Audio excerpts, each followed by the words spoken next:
And then the next three books. Oh my god.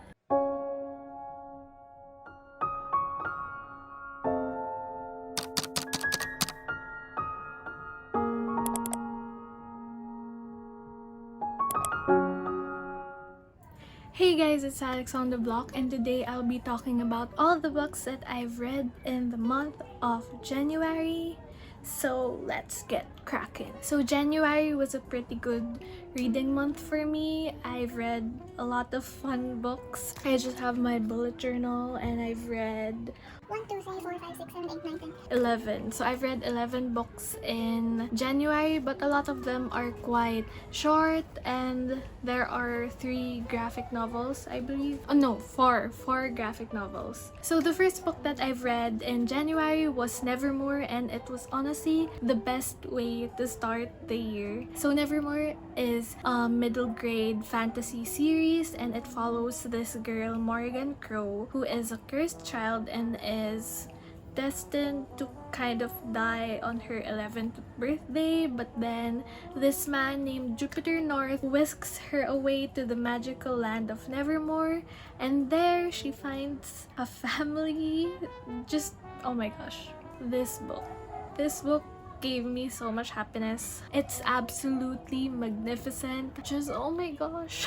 Just thinking about it is making me very happy. It's just a really good book. One of the things that I really liked about this book is how the author translated their imagination. Just, there are so many amazing and exciting things in this book, in this world, and it was just a wonder to read about them. The found family trope is amazing, and just, I cannot recommend this book enough. So I've only read 2 books of the series, so Nevermore and Wondersmith. I don't know how many books are out. I think there are 3 books out. Yeah, I kind of want to read Hollow Pucks in February, but it's not in my February TBR list, so we'll see. Just, I love this series so much, and I hope that I never get tired of it, because I do want to finish it and just read the upcoming books. So yeah. And then the next book is The Empress of Salt and Fortune, and I think I've read this in a reading vlog, and I think I've said my thoughts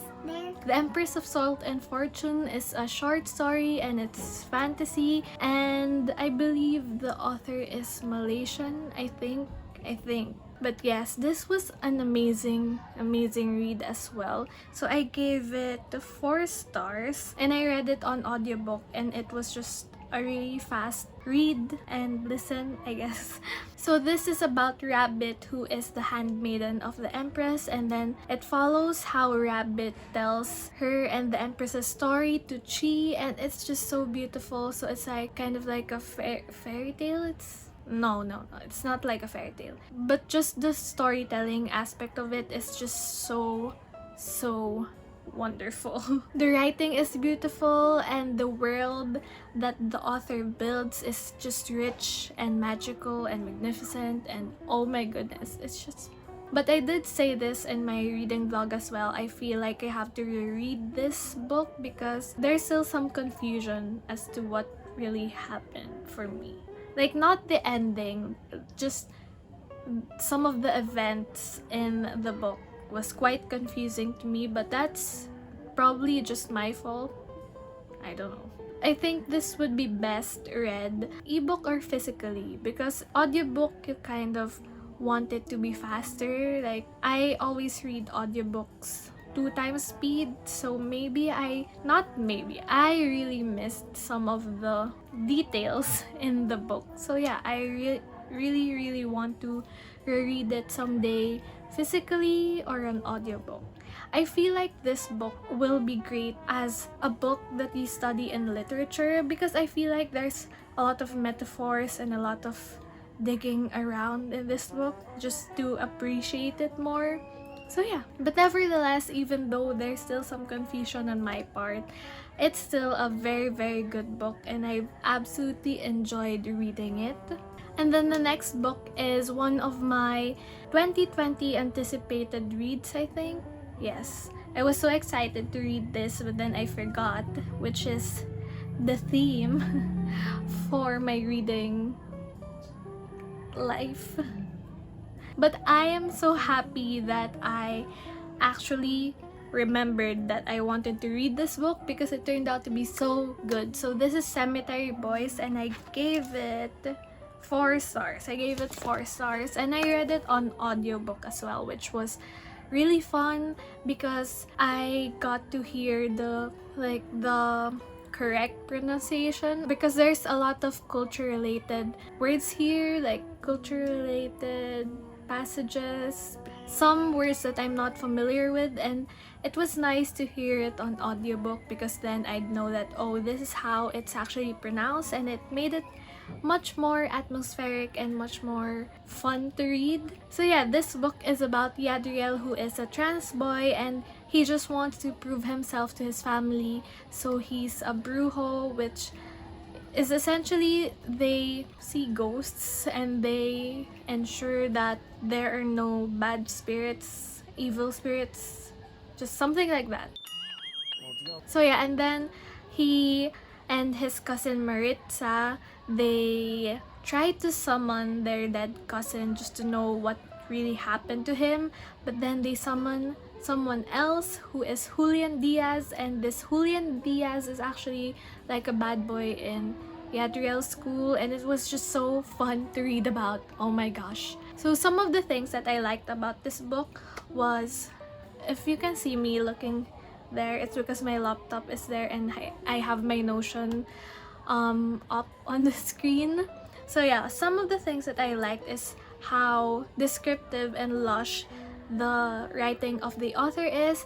I feel like it was really told in a very descriptive way, just so you can imagine it much more. As I said, there's a lot of cultural elements in here. I think this is a Latinx book, I think. I really like that the writing was descriptive because then I would imagine it in my head more and it would be a more vivid read. And then I like that sexuality and the struggles of Yadriel as a trans boy was highlighted. So that's why this book was kind of long, but it's because it's not just about the plot. There's a lot of introspective elements in here and a lot of issues that were dealt with, mainly on sexuality and being a trans boy. So yeah, it was really insightful to read. And then I love the dynamic between the characters, especially Yadriel, Julian, and Maritza. They managed to shine in their own way. Like, they were all different personalities, and I just love that so much. And I love that I loved reading about Latinx culture and how colorful and vibrant it is. The book is kind of longer because the writer really made sure that they were able to capture the Latinx culture as well as capture Yadriel's issues that he's dealing with. The only thing that I disliked about this, which is why I give it 4 stars, is because the story is a little bit slow, but I think that made way for the author to share more of the Latinx culture as well as other societal issues presented. So yeah, there's this slow pace kind of, just for me. I don't know if it's slow paced to others, but yeah, that's just my feel of it while I was reading it. But yeah, I highly recommend this book. It was such a fun read and it tackled a lot of important issues, and it also educates you on sexuality and like issues on deportation and just discrimination and just a lot of things. And then the next book is also an audiobook that I've read, and it's The Black Flamingo. So The Black Flamingo follows Michael and from childhood to young adulthood, and he is a gay mixed race boy who lives in England, and it was just a really educational, insightful, and just pure story. It's about how Michael just kind of explores not only his sexuality but also his race. So it's more on discovering his identity, and it's very introspective because it's in Michael's point of view, and he kind of talks about all of these things in his head. And I think this is also written in verse, So yeah, it's really, really very good. And I actually recommended this to my godmother, who is a professor on sexuality in our university, just because I feel like it's a very important read and it would help a lot of teens who are struggling with their identity. Well, not just teens, like maybe even like adults, I'm not sure, but I think that it's a really, really important read, and you just get to know more about the situation of like discrimination and just racism and sexuality in England, because personally I haven't read a lot of books that talk about race and sexuality and it's set in England. So yeah, it was very, very educational to read about. The writing is also very beautiful, and I loved reading about Michael's musings, and it was such a beautiful story, and I highly recommend it. And then the next book after that is Wondersmith, which is the second book of the Nevermore series. So I gave it 4 stars. I gave Nevermore 5 stars. I gave Wondersmith 4 stars just because some of the parts in Wondersmith was a little bit slower than Nevermore, but still it was such a great read. I still haven't read the 3rd book and I'm excited to read it. Yeah. The next is a graphic novel, which is Over the Garden Wall, the 1st volume of Over the Garden Wall. I think it's Chloe who likes Over the Garden Wall. I'm not sure. As well as Shane from BuzzFeed Unsolved. Hey there, demons. It's me, your boy. I feel like a lot of you know who Shane is, but yeah, I saw him talking about Over the Garden Wall as well, and I was so curious about it because I think it's like a show in Cartoon Network. Was it? I'm not sure. But yeah, I really like the art style, and of course I'm not that invested in the story because I didn't know these characters beforehand, but it was still such a fun read. It's very autumnal, and I'm not sure though if I'll continue reading the next volumes, just because personally, I just said I don't really connect with these characters because I didn't really watch the series or the cartoon. But yeah. And then the next book,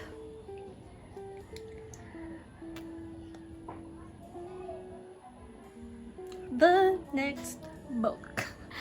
next book that I read is Tender is the Flesh, and I have a separate reading vlog for that, so you'll know more about my thoughts on that. But it's essentially about cannibalism and parallelism with how we treat the meat industry right now. But yeah, if you want to know more about my thoughts on it, just head over to that vlog. I am going to put it here, just up there, anywhere. But yeah, I didn't give it a rating because I don't know what to give it. I just don't know what rating I should give it. But yes, I read it on audio and I read it in one sitting. I was just here and just listening to it, and you'll see it in the vlog. You'll see my reactions in the vlog. So yeah, just watch that. And then the next 3 books. Oh my god. So I read the Heartstopper series by Alice Oseman. So Heartstopper, if you guys don't know about this, I feel like you know about this already because it's very, very popular. And it's a graphic novel and it follows Nick and Charlie. Are those their names? I'm really bad with names, okay? But yeah, it follows these 2 boys and just pure and wholesome love and happiness and giddiness, and oh my gosh. So I read this. I started to read this. I think I woke up from a nightmare. Yeah, because I watched Sweet Home the day before. So Sweet Home is a K-drama about like these people turning into monsters, and it's like a zombie thing, and I'm not super scared of zombies, but if I watch something with zombie-like creatures in it, I would surely have a nightmare about it. I swear to God. And my dreams are always so vivid. I actually have a dream journal, and I also write my dreams in my phone because I swear to God, my dreams are so vivid. Like, if you've lived with me, I tell people about my dreams a lot and in great detail because I just remember them so much. So yeah, anyway, I woke up from having a zombie nightmare and I needed something to just make me really, really happy and just get rid of the fear. So I started reading Heartstopper, and let me tell you, I didn't stop reading. It was so good. Like, it's just the purest, most wholesome books that I've ever read. And the art style, it makes it look so much cuter and so much more wholesome, and just, oh my god, it's just, this is another book that I've recommended to my godmother, who is a professor on sexuality in our university, just because it was so good. Like, oh my god. That's all of my reactions. I just love it so much. Just, oh my gosh. If you haven't read this yet, read it please. And I think it's free to read on Tapas, like the app Tapas, and webtoon.com. I'm not sure, but it's free to read. And I read 3 volumes because 3 volumes are out. But I think all of the volumes are already out as like webtoons. Not sure. I'm so tempted to read the next ones. And of course, I rated all 3 books 5 stars. And then the last book that I've read in January is a reread, and it's A Court of Mist and Fury. Yes, I'm one of those people who actually liked reading A Court of Thorns and Roses. I know a lot of people hate it, but just give me this. Like, I enjoy it. Like, please, I don't have to defend myself for liking it.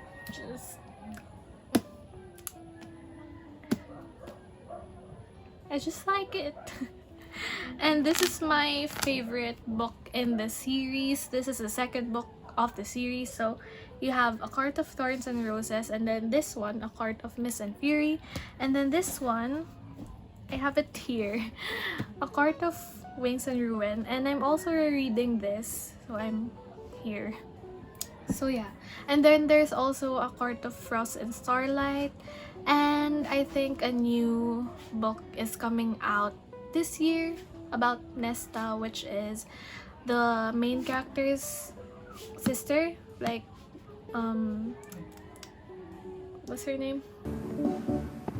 I swear I'm reading this now and I forgot her name. Feyre. Nesta is Feyre's sister, and the next book coming out is about her. So yeah, this is just my favorite book of the series, and I think it's a consensus that this is the best book of the series. But yeah, I like this. I still rated it 5 stars because I just, yeah. So anyway, those are the books that I've read in January. What a great reading month. Just marvelous. Amazing. Amazing. If you're still here, if you've reached the end of this video, please comment a heart emoji, any heart emoji, because it's February. It's also my birthday month, so just send me some love with heart emojis. Don't forget to like and subscribe, and I will see you in the next video.